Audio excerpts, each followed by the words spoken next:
अगर आप सोमनाथ आते हैं तो यहाँ पर आपको फ्री में खाना मिल जाता है और खाने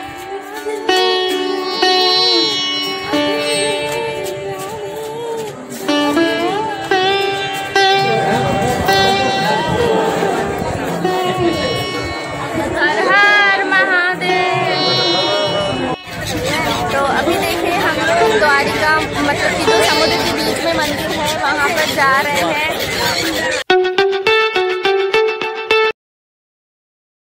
श्री शिवाय नमस्तुभ्यम फ्रेंड्स। तो कैसे हैं आप सब? आई होप आप लोग अच्छे होंगे। तो जैसा कि मेरा की जो पिछला वीडियो था वो सोमनाथ में बाणगंगेश्वर महादेव पर समाप्त हुआ था, तो चलिए हम उसके आगे कंटिन्यू करते हैं। तो ये देखिए, फिर उसके बाद हम लोग यहाँ पर आ गए थे एक माता जी के दर्शन करने, जो कि एक गुफा के अंदर थी।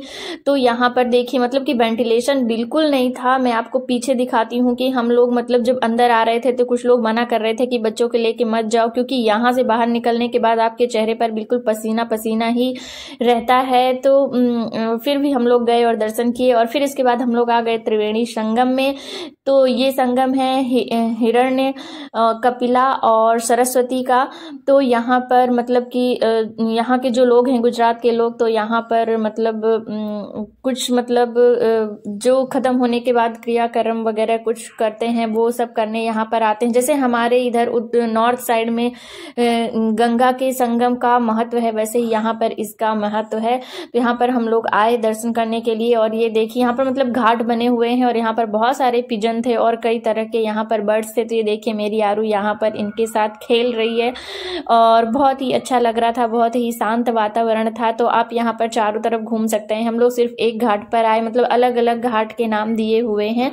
तो बस यहाँ पर आए और बस यहाँ पर थोड़ा सा बच्चे लोग खेल रहे थे, और फिर हम लोग को लग गई थी बहुत तेज भूख, क्योंकि हो गई थी शाम। तो फिर हम चल दिए किसी फ्री खाने की खोज में। तो चलिए आपको भी हम बताते हैं कि अगर आप भी सोमनाथ आए तो यहाँ पर आकर के आप अनलिमिटेड फ्री खाना जरूर खा सकते हैं।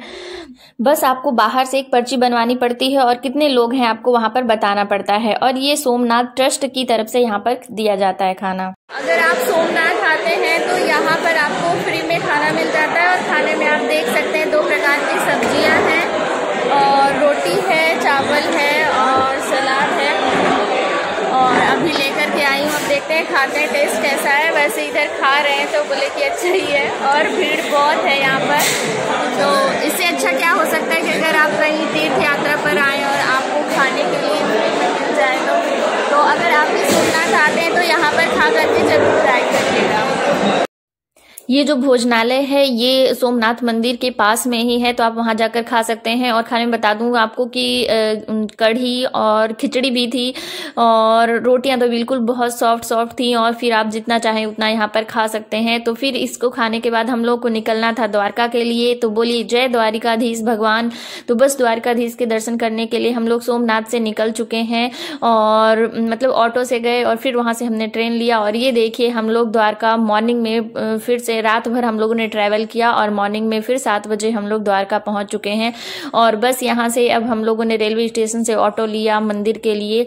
तो बस वहां पर जा रहे हैं द्वारका मंदिर के पास, मतलब वहां पर वहीं पर हम लोग ठहरने वगैरह के लिए लेंगे। तो बस ऑटो से यहाँ पर सब लोग जा रहे हैं, और आप लोग हालत देख सकते हैं, क्योंकि हम लोग मतलब वहां से अहमदाबाद से आने के बाद हम लोगों ने पूरा दिन सोमनाथ में मतलब घूमे, और फिर नाइट में खाना खाकर फिर ट्रेन से निकल दिए। और ट्रेन में तो मतलब कि नींद तो आती नहीं उतने अच्छे से, और फिर से हम लोग यहाँ पहुंच गए द्वारका में। और ये देखिए यहाँ पर हम लोग पहुंच चुके हैं, और अब बस रुकने की हम लोग मतलब खोज रहे हैं कि कोई रूम वगैरह मिल जाए तो फ्रेश वगैरह हो लें, फिर उसके बाद मंदिर जाएं। तो अभी हम लोग पहुंच चुके हैं द्वारका में, और यहीं से बस थोड़ा सा आगे 100-200 मीटर की दूरी पर इधर आगे फिर मंदिर है।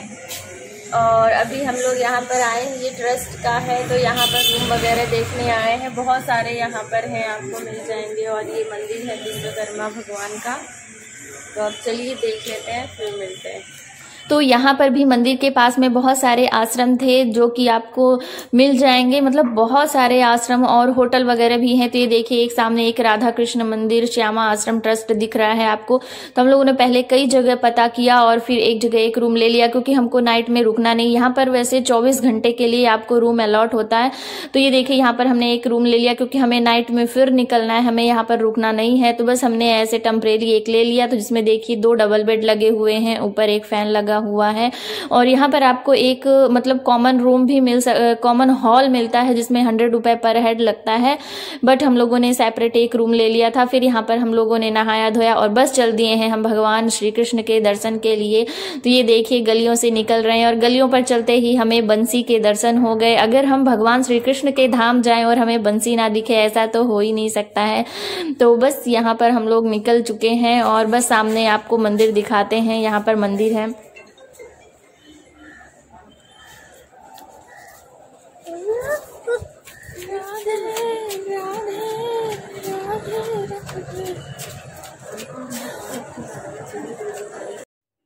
तो बस यहाँ पर फिर हम लोग लेने लगे थे, यहाँ पर प्रसाद ले रहे थे और मंदिर के अंदर मोबाइल अलाउ नहीं है, वहाँ पर कॉमनली आप जमा हो जाएगा। तो बस इसके बाहर से ही आपको दर्शन करा दूंगी द्वारकाधीश मंदिर के। और मैं आपको बता दूं कि मूर्ति वैसी जैसे हमारे रामलला की है, बिल्कुल वैसे ही दिखते हैं हमारे द्वारिकाधीश।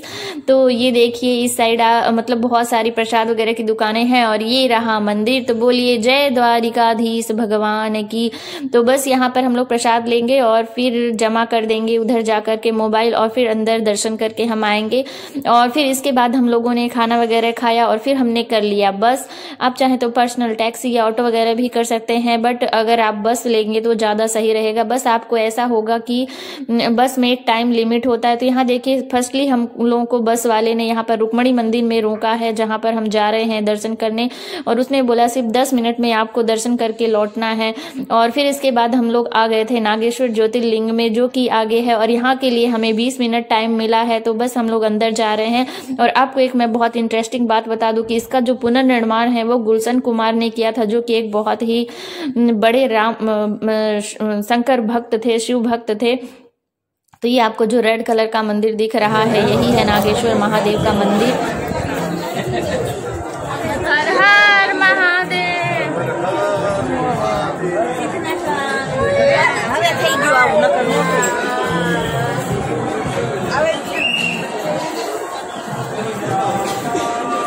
बोल बेटा हर हर महादेव। तो यहाँ पर अंदर मोबाइल अलाउ था, तो बस मैं मोबाइल लेकर के देखिए जल्दी जल्दी भाग रही हूँ। अंदर भीड़ थी पर उतनी भीड़ नहीं थी।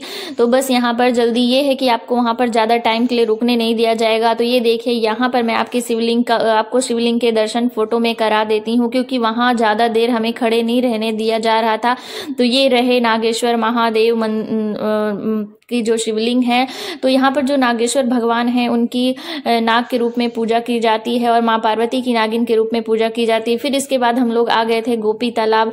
यहाँ पर कहते हैं कि गोपियाँ थी वो नहाने के लिए उतरी थी और फिर इसी में वो लोग समा गई थी, तो इसका नाम गोपी तालाब पड़ा है। तो जो इसकी जो मिट्टी है इसका गोपी चंदन के रूप में यूज किया जाता है। तो जो 10 रुपए का मिलता है, तो आप अगर वहां पर जाएं तो 10 रुपए का गोपी चंदन लेकर के जरूर आए।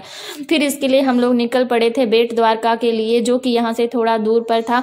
और जैसे ही पहुंचते ही आप रास्ते में देख सकते हैं कि साइड में आपको ब्लू कलर का आपको जो समुद्र है वो दिख जाएगा, जैसे ब्लू कलर की चादर बिछी हुई हो। बहुत ही सुंदर नज़ारा था।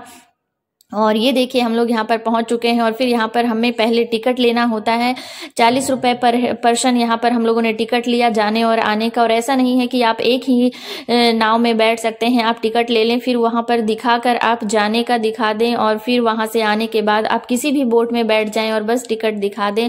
तो बस यहाँ पर हम लोग देखिए जा रहे थे, और ये मतलब बीच में मतलब दोनों तरफ समुद्र है, बीच में ये पुल जैसा बना हुआ है, और इसी से जा रहे हैं हम लोग बस बोट में बैठने के लिए।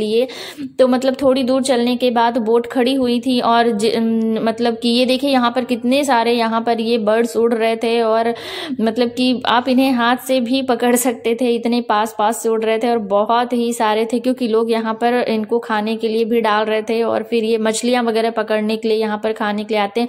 और फिर ये देखिए हम लोग सब लोग बोट में बैठ गए थे, और बोट में बैठने के बाद हमें ये गले में पहनने के लिए दिया गया सेफ्टी के लिए, बट इसको डालने के बाद ऐसा लग रहा था जैसे कि बिल्कुल बंध गए हों। और इतनी धूप लग रही थी ना, मतलब कि बिल्कुल दोपहर का टाइम था, 3-3:30 बज रहे थे यहाँ पर हम लोगों को।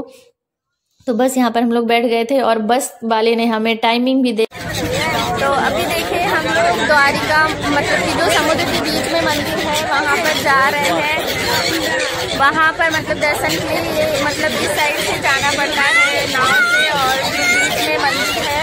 और मतलब कि पहले तो वो सोने का था, बट अभी वो उसमें डूब गया है। वहाँ पर ऐसे बनाते हैं। तो बस यहाँ पर हम लोग बैठे हैं। ये आरू बैठी है, आरू ये हर्ष बैठे।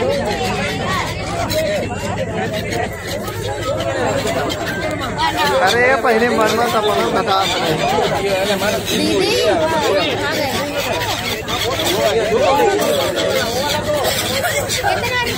और बस फिर नाव से अंदर गए हम लोग। मतलब बीच में मंदिर बना हुआ है, तो वहाँ पर भी अलाउ नहीं था मोबाइल, वहाँ पर भी हमारा मोबाइल ले लिया गया था। तो फिर हम लोग गए, दर्शन किए, और अब हम वापस आ रहे हैं।